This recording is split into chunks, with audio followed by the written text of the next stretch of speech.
Can everybody on Zoom hear us? Give us a thumbs up reaction if you can.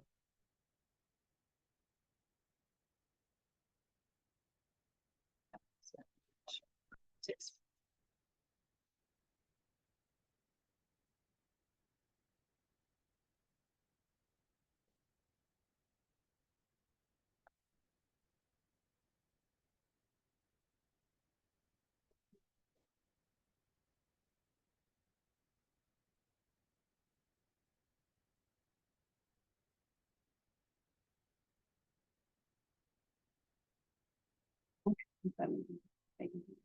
All right, great. All right, shall we get going? Yeah. Okay, let it go. Okay. All right, thanks everybody for joining us today. My name is Brittany and I'm the coordinator for the Crow Wing County Master Gardener Volunteer Program.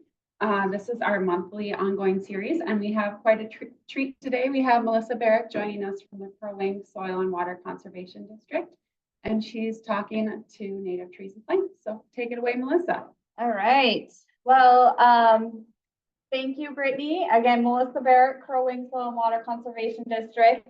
And I'm here to talk a little bit about native trees and plants.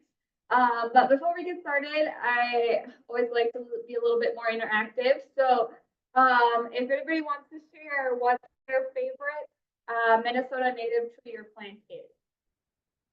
So people online can put that in the chat.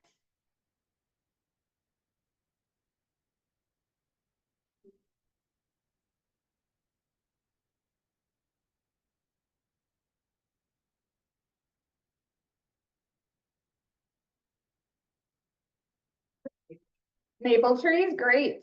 Any other favorite trees or plants? I always like the white pine is always one of my favorite, or trillium is a plant that is was blooming a little bit around here. So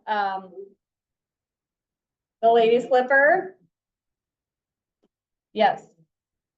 So I have been with the Soil and Water Conservation District for about 16 years. One of the things that we do in our office is every year we do an annual tree and plant sale to try to get people access to native trees and plants. And so it's a great way that landowners can participate and help plant native plants and trees. And so that is definitely something you guys could do, but just a little bit about what soil and water conservation districts are.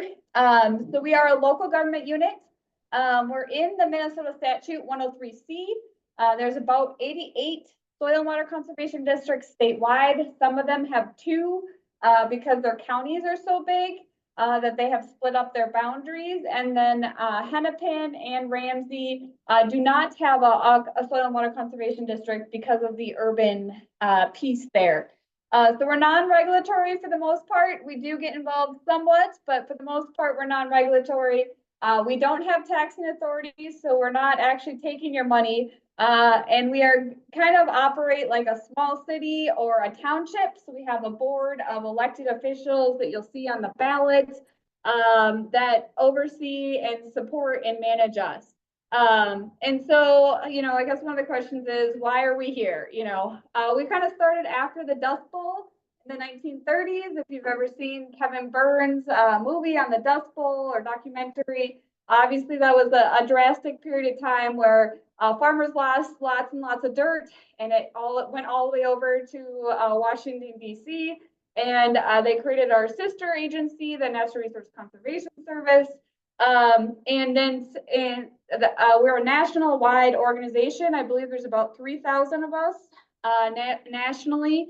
But we kind of started more in the soils world, so we worked with farmers individually. But here in the Brainerd Lakes area, we focus a lot more on water. And so today, I'm just gonna kind of talk about a few things. So first, I'm gonna talk a little bit about the Minnesota ecoregions, and I'm going to talk specifically about Crow County area because that's where we are. And then I'll talk a little bit about some of the native trees and shrubs in this area. And then I'll talk about some of the terrestrial invasive species that are becoming a nuisance in this area. And then we'll talk about a few tree diseases that are coming our way. And then at the end, I'll try to give you guys some resources if you want to find more information. So, oh, Why? Adrian, Your share. see that. Sorry. That's Okay, so I do that. That work? I don't know. Yep, it's good on my end now. Okay, just let me know if it doesn't work. You know. Okay. So we are located here in this kind of sweet spot where we have a little bit of the Laurentian mixed forest and then the eastern broadleaf forest. So we have a little bit of hardwoods and then we also have some of the conifers. And a lot of our land area or our plant communities are based off of these glaciers. And what has created a lot of the lakes in the Brainerd Lakes area. Now this isn't working. Guess we'll just.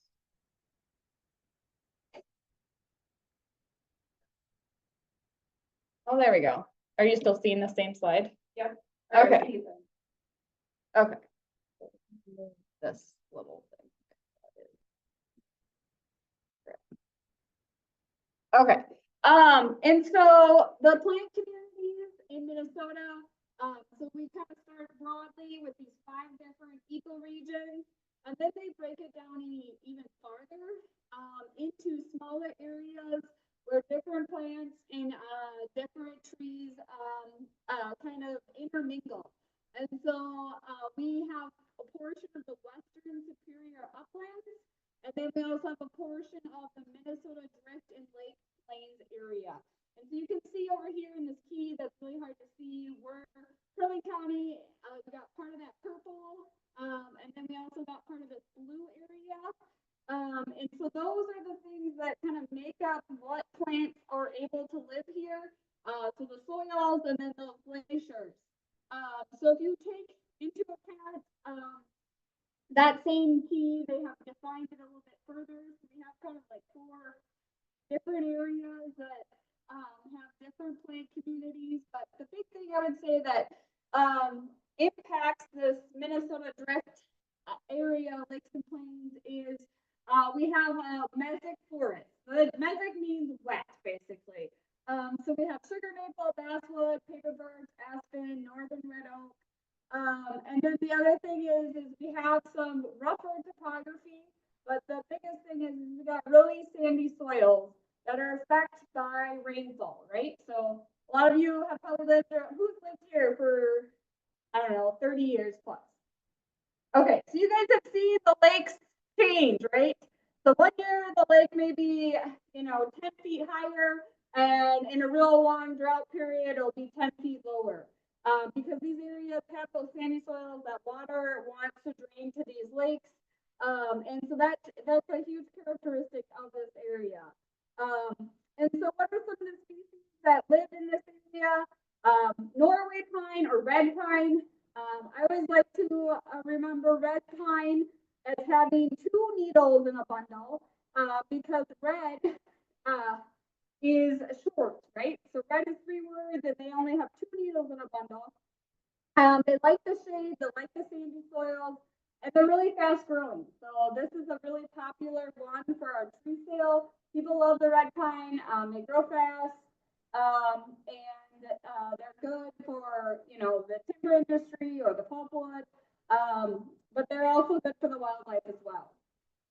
Paper birch is another fast growing one that people like. People like the color. I don't know that people like the I forgot what you call them, but not the flowers, but the little clusters that fall everywhere. But it does look nice. It's intolerant of shade, so you do need more open areas for those. They're fast growing and they're also good for the paper industry.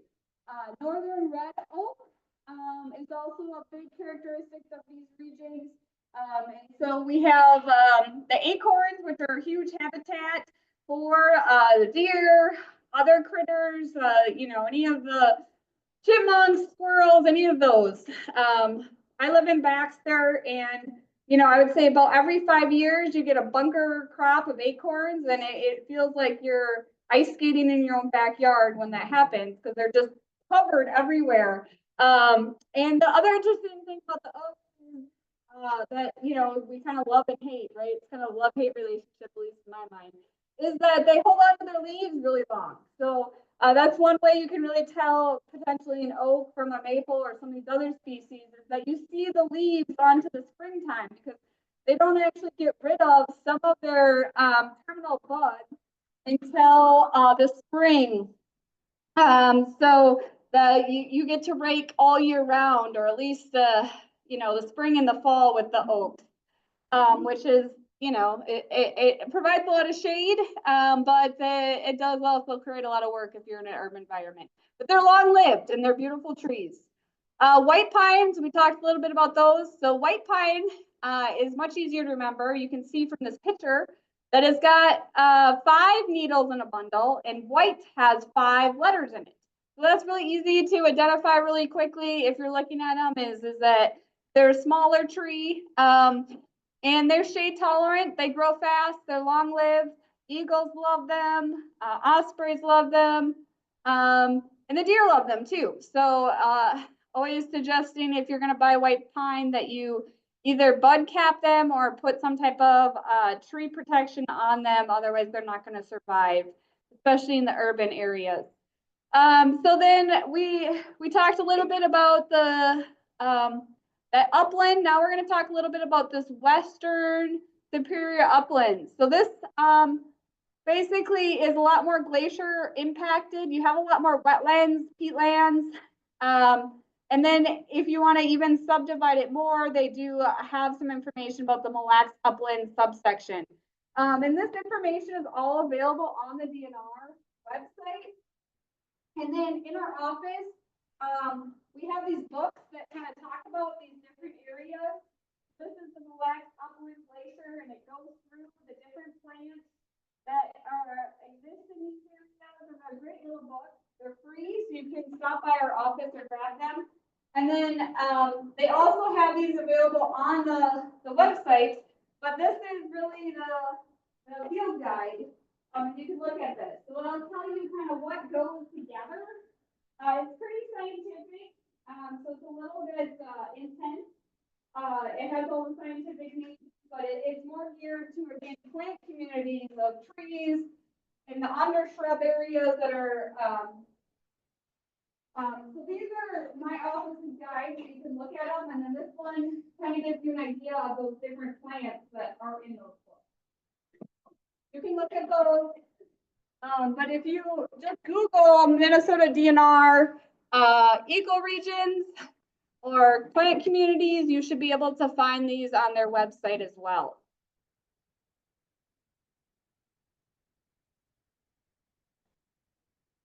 What do we know?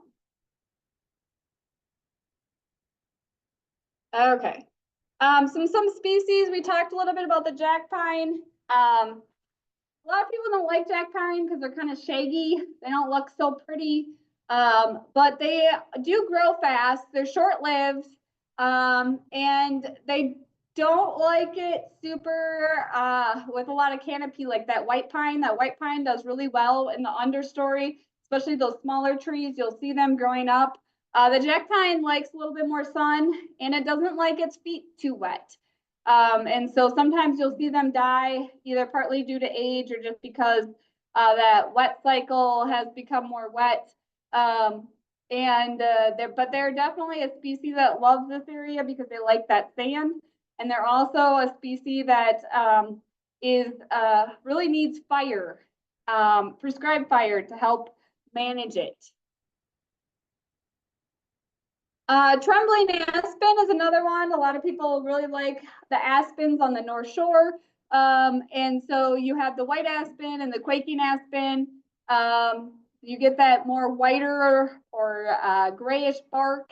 One interesting thing about the trembling aspen or the quaking aspen is that it has a super flat petal on the branch, and so it waves a lot, and so you can actually hear it, that kind of quaking sound or that trembling sound in the woods when it's windy. And so that's one way that these species, the aspen, are a little different. And then they also have rhizomes that kind of spread by root. So you'll see a cluster of aspen together. Typically, you'll see one birch tree, but a cluster of aspen, you see a bunch of them all together.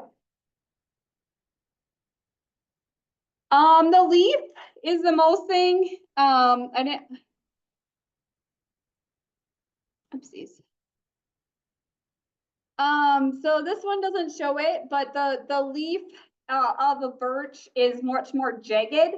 So it's got like it's more jagged and it goes like this. The aspen, it has a different leaf shape. And then also their bark is different. A lot of times the paper birch bark is a little bit more papery, where it looks like you could rip it off, where the aspen is not that same way. And typically, like I said, if you see one aspen, you'll see multiple aspens. But like I was just biking at Cuyuna, I think, and I was like, oh yeah, so some of these most of them were aspen, but there was a few paper birch intermixed with them. But definitely I would say by the leaf shape is easier to tell it.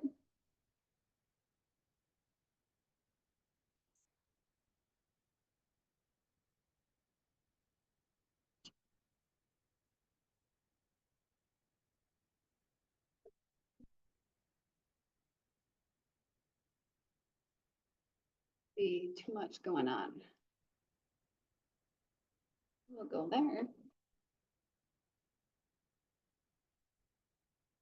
Okay. I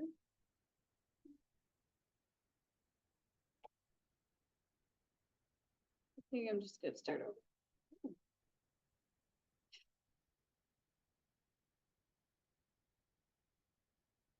All right. See if we can get this.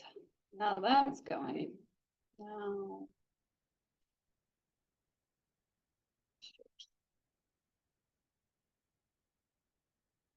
I don't know if it's like running twice.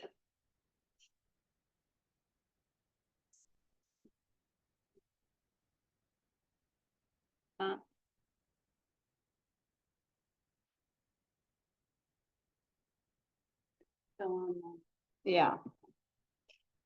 So sorry, guys. Maybe unplug this. There's less to.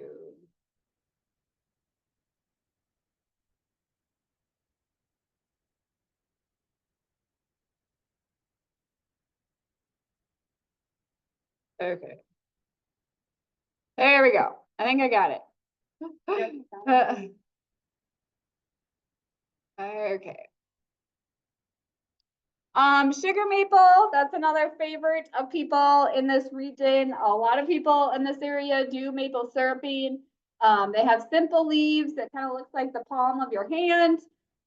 They're opposite, and they're also very shade tolerant. So you'll see a lot of times in a dense forest, you know, the little maples growing up. But they're slow growing. So that's one of the, you know, depending on what you're looking for, they don't grow super fast. And so typically maple syruping is about 40 gallons of sap to 1 gallon of syrup.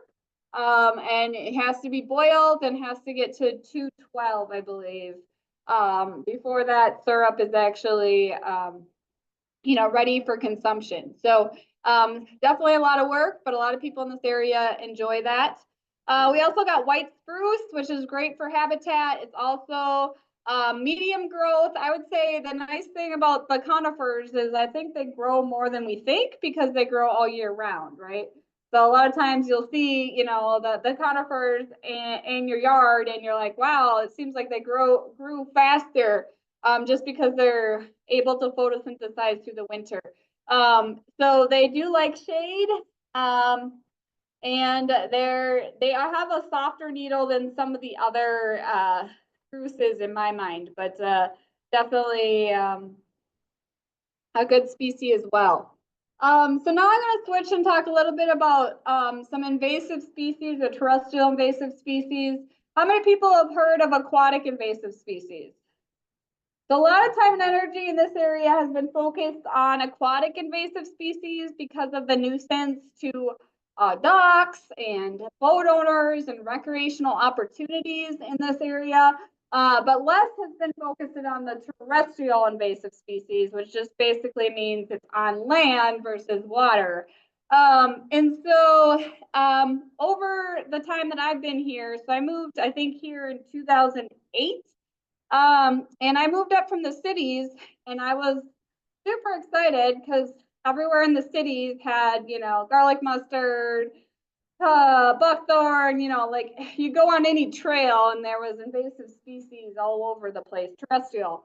And it's slowly been encroaching up here. So it's becoming more and more and more intense on species that are taking over some of our woodland areas. I'm not going to go into all of the species, but a few that are up and coming and definitely more difficult to interact with is buckthorn. So how many people know what buckthorn is?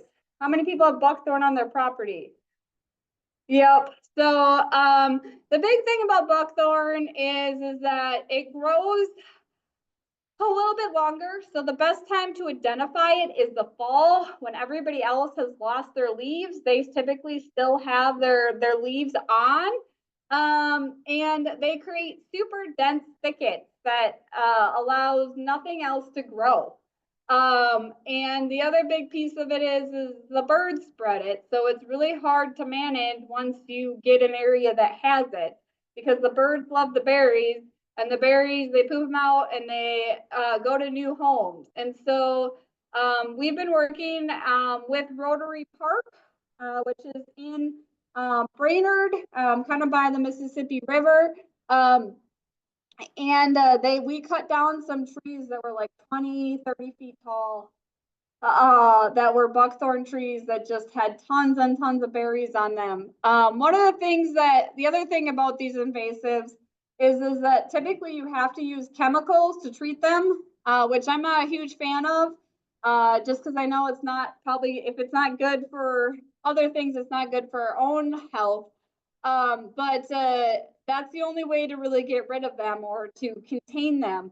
So we are working with, there's a local guy named Brainerd Lakes Goats that does a lot of buckthorn removal with goats. And the great thing about goats is they're not going to completely remove it, but they will at least allow you to get in there and manage it better. But because they have like 3 or 4 stomachs, I can't remember, but the seed is no longer viable once it's out of its system. And they love to eat. And so we've had them at Rotary Park for like 4 or 5 years now, and have done different areas that we're trying to treat this buckthorn. But it's kind of a constant battle. And the bigger issue is more and more people are having it in their property, and a lot of times by the time they find it, it's too late. And so I encourage you, if you do have it, if you have a little bit, to try to do something with it, just because eventually it's going to become a bigger and bigger problem in this area.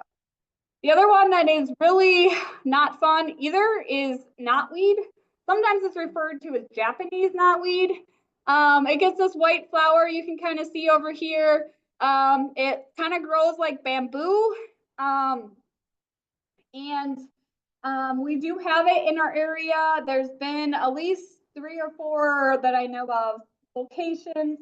And so it spreads very quickly because it spreads by rhizomes. And this is another one that you would have to treat with some type of chemical in order to kick it back. When I was researching it, and I did talk to Joe, he said that his goats did eat it. And he was able to help one landowner with it by just having the goats out there to keep it at bay so that she could then eventually mow her yard. But I know in Duluth that this becomes such a difficult issue in urban areas. where it gets in people's backyards and it can actually grow in and cause structural damages to houses. So it's nothing to mess with for sure. And then another one is native honeysuckle. This one is, I would say, out of the two, it's not great. It's definitely all over the place, but it's definitely more manageable. So it's in my neighbor's yard, and I've been able to keep it out of my yard by just hand pulling it. I actually did a home remedy of Dawn dish soap and vinegar, and I treated the stumps, and then I was able to pull the stumps out when it was like wet out. And I've been able to keep it out of my yard, so it looks different. It's more of like a bushy. It gets a white flower, and I think a pinkish white flower. So yeah, this picture isn't the best picture of it, but if you Google it, yeah, you should be able. It'll pop up. It just kind of takes over is more of the issue. But definitely not great either because other things can't grow is basically the biggest issue. And then some upcoming diseases. Who has heard of oak wilt before? Okay, so some of you guys have heard of oak wilt. So you can see in this map over here, this brown area is kind of the more where oak wilt started from. So this is a disease that's relatively slow. So it started, I think, in the Twin Cities areas in the 1950s, and it keeps creeping up here. And then this is kind of the area of more potential risk. And so we are kind of in that risk spot. There was one case identified in Crow Wing County by Gull Lake like 2 summers ago.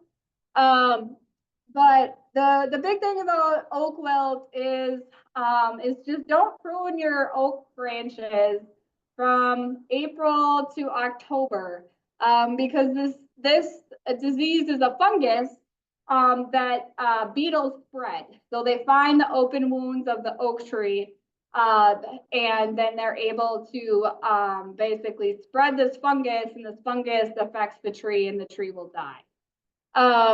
And so definitely a concern, considering we have lots of really old oaks, and the regeneration rate isn't the greatest.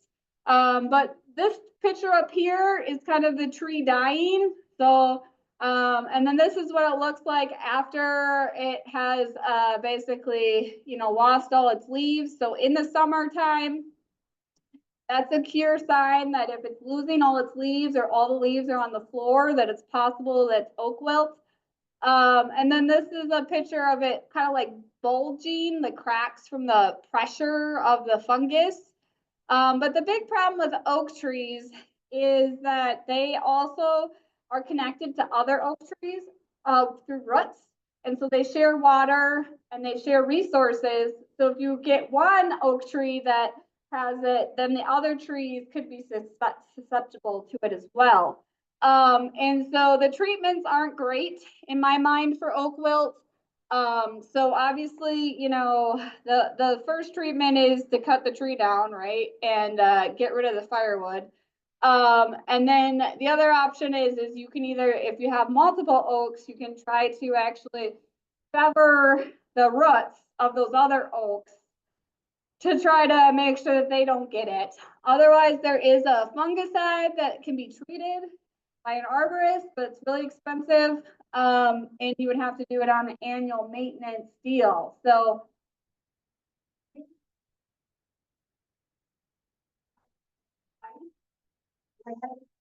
and burrow, pin oak and burrow, is one more susceptible than others? I think the pin oak will have it more fastly.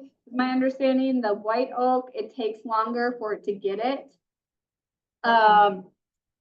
So yeah, I mean, right now, the other issue with oak wilt is that it's really hard to detect. Like even the DNR forest specialists, like they'll go out and do a site visit, but you have to actually test for it because there's other diseases that look like it. And one of them is the two-line chestnut borer. And then the other issue we've had is we've had such bad droughts the last, I think it was 2020 and then 2022, that a lot of these trees are just stressed. And it's hard to tell between a stressed tree, because sometimes when they're stressed, their leaves can start to die off, or they're not able to keep producing that due to water. So that would be the other recommendation, is if you do have oaks in your yard and it is really dry, is to water them. Because that will help with them being able to kind of sustain those really extreme drought periods that we've had more recently. But the best thing is to actually contact the DNR. The DNR also does flyovers on an annual basis to try to identify if there's any approaching oak wilt in this region, because we're kind of a potential hot spot for the next outbreak. Little Falls kind of is the one that has the biggest outbreak, and that all kind of started through firewood. So the Twin Cities, people from Twin Cities bringing their firewood or them selling their firewood, vice versa. But yeah, so I guess it's just something to be aware of. And like I said, I would definitely, I can send you the contact for the forest health specialist, but that's what I would recommend, is to reach out to them.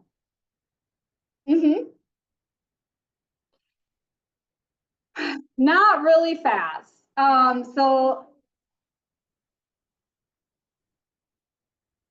the leaves will, yes, the leaves will fall down and then it'll be dead is my understanding. It may have it for a while, but those symptoms are the symptoms that, at least my understanding from talking to the forest health specialist, that occurs, is that, it may have the disease for, 2 or 3 years.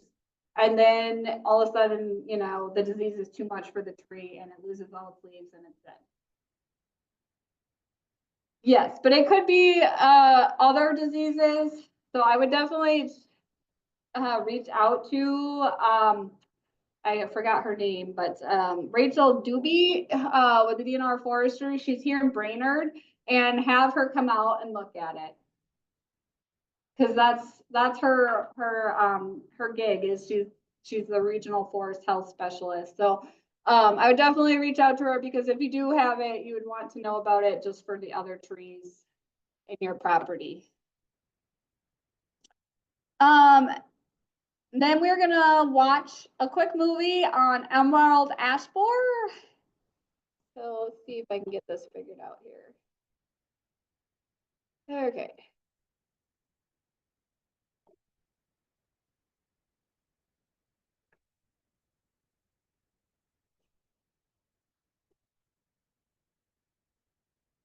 Mistake of my life. I got this handcrafted Japanese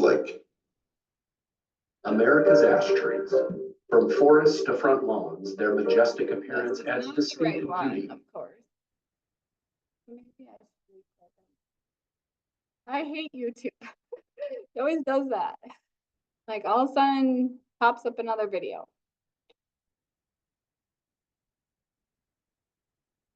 Okay. It's the rough sprouts that just. Okay.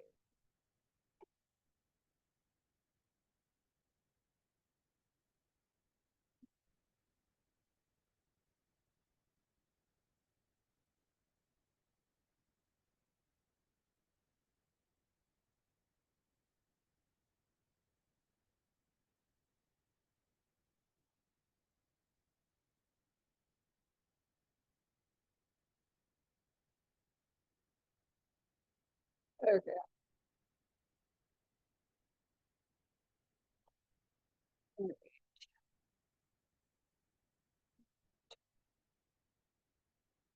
Wait for this to go out of its ads.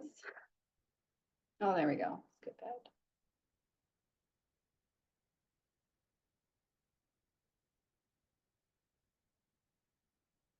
that. Okay. So what's the big deal about moving firewood? Sometimes we move things we don't want, like emerald ash borer. The beetle larvae hatch from eggs and shoot your bark. They feed on the wood and cut off the tree's nutrients. They live under the bark in winter, and when they come out in the spring as winged beetles, they can fly off and eat other ash trees.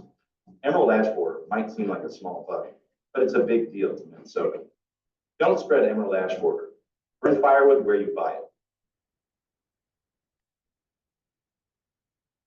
All right, good afternoon, everybody. My name is Bob Bruner. Okay.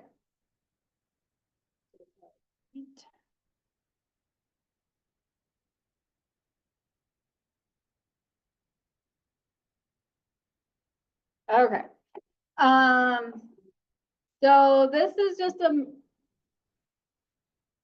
Really? Why is it shows me right now that I'm sharing it.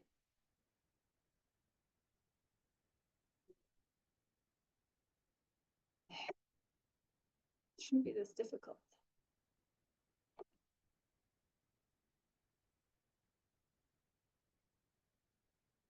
Okay. Okay. So yeah, so you can see that we have a lot of ash in our county, and that's partly due to the wet area. So ash likes it wet. So a lot of swamps, wetland areas have ash in this area. And then obviously we have the urban piece too. So we have they were planted heavily for urban areas. So you'll see them probably even on the library property. There's a fair amount of ash over here. And so if you want to know kind of this link, which I can also send out to people, I'm trying to figure out how to not have to reshare my screen, but I don't know that I'm going to be able to do that. So, screen. Nope, that's not going to do it.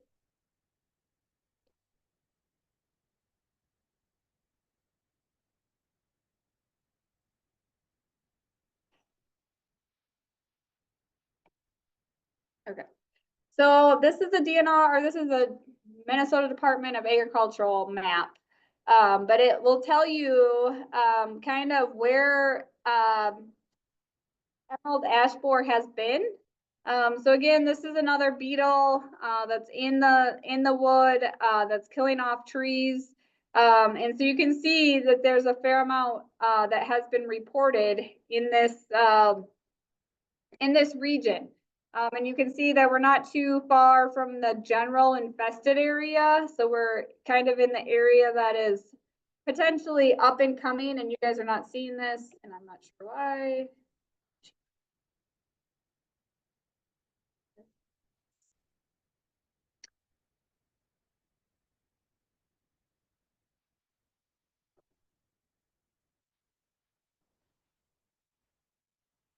Okay. And this, are you seeing it online? No, I'm on Zoom.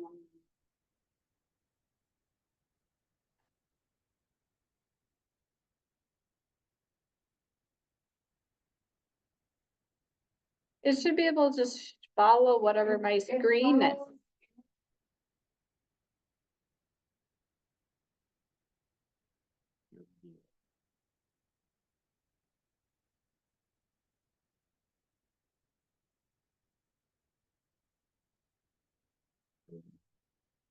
Well, that's what I thought, and that's what I was doing, but then it doesn't. I don't know. Okay, so okay, so this is a website that's useful if you want to know where it is and where it's located. It talks a little bit about it. It'll give you some information. So it shows you that there was like 4 different sites. You can kind of zoom to the area. And so this is available if you're interested in it. So just stop sharing.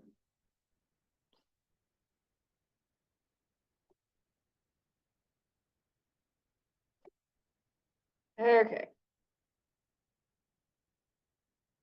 So just some thoughts about emerald ash borer. I would try to replant different trees or remove the ash trees as soon as possible, because once it gets it, it's harder to move a dead tree than it is a live tree. It's hard enough to cut down a live tree, but you add a dead tree and it is more tricky. You can treat it with some insecticides. Again, that's up to you. It kind of depends on how many you have, how much of an area, and how much money you want to pay. So you can definitely hire a certified arborist to visit your property and give you those options. But I would suggest, yeah, like I said, trying to cut down your trees before they become diseased, because it's coming. It's not looking good for Minnesota or this area or Lake County.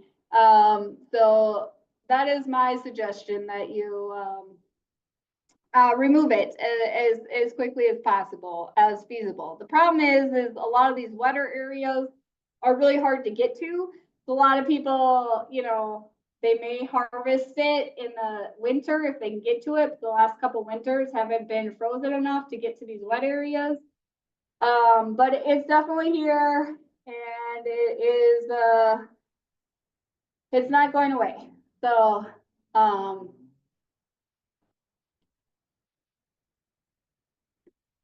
so then just I had a few things. I guess I can actually just share my if you're interested in our tree sale, you can sign up for our email newsletter, which I'll show you in a minute how to do that. All of our trees that we sell are on our website. So we have shrubs, trees, erosion mats, we have tree planting bars, tree tubes and stakes, and then we also have tree planters that you can rent to plant if you have a huge amount of trees to plant. The Minnesota DNR nursery in Bedora also does a tree sale. And if you're ordering bigger quantities, we typically recommend that you just go with them. But you have to order typically in like 500, 200 per species of trees. And then the other thing that's available to folks is if you're interested in and you have 20 acres or more, you can get a forest stewardship plan written for your property, which can help you guide and see potentially what trees you have on your property. So if you're concerned about ash, or maybe you're concerned about some of these terrestrial invasives coming in, you can get that plan written, and that plan can help you guide you with what kind of your own goals are for your property. And then again, I said that definitely reach out to that forest health specialist if there's any diseases, because they're the ones that are going to be the ones that can test those and give you those information. Some other things that we do is every year we do a native tree and shrub photo contest. So some of the pictures in here are from our winners from last year. So if you're into photos, we're always looking for great photos of native trees and plants. And so these were the winners from last year. Just all three of them fabulous photos. And then this is a little bit about that forest stewardship plan. The other thing with the forest stewardship plan, if you own 20 acres or more of woods, you can also be eligible for a tax reduction on those woods.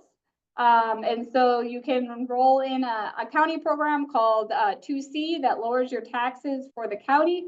Otherwise, there is a program called Sustainable Forest Incentive Act, which you can get a payment for keeping your land as woods. So they're both great programs. And then we can also assist with different best management practices that landowners are interested in doing on their property. So yeah, so those are, I won't go into all of these, but there's definitely opportunities for tree planting, you know, trying to get rid of some of these invasives, openings, trying to get certain species to potentially be more prevalent for habitat. You know, a lot of people are looking for deer or turkey habitat. There's also, you know, wildlife openings where you can plant pollinators. So a lot of different practices that could be used on your property if you're interested. And then there's that the winner of our photo contest from last year. And then I'll quickly try to share my screen. I apologize to people online for this. But it should work now, hopefully.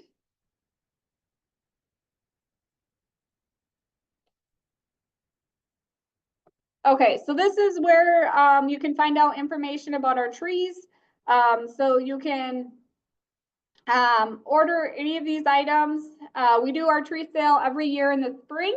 And so you order in the winter, and then we have them ready for you, available for pickup in the spring. And so you can just go on here and pick out what you want. Yep, bundles of 25. And we also have seed mixes in our office right now. If you're interested in native pollinator, these are those tree bars, weed mats. And then I'll also just show you quick our photo contest. So on here has everything about the photo contest if you're interested. And then we also have all the people that have submitted photos from the last couple of years, which was just kind of fun to see all the different wildlife that's here in the Brainerd Lakes area and people that are able to capture that. And then we have 2 tree planters.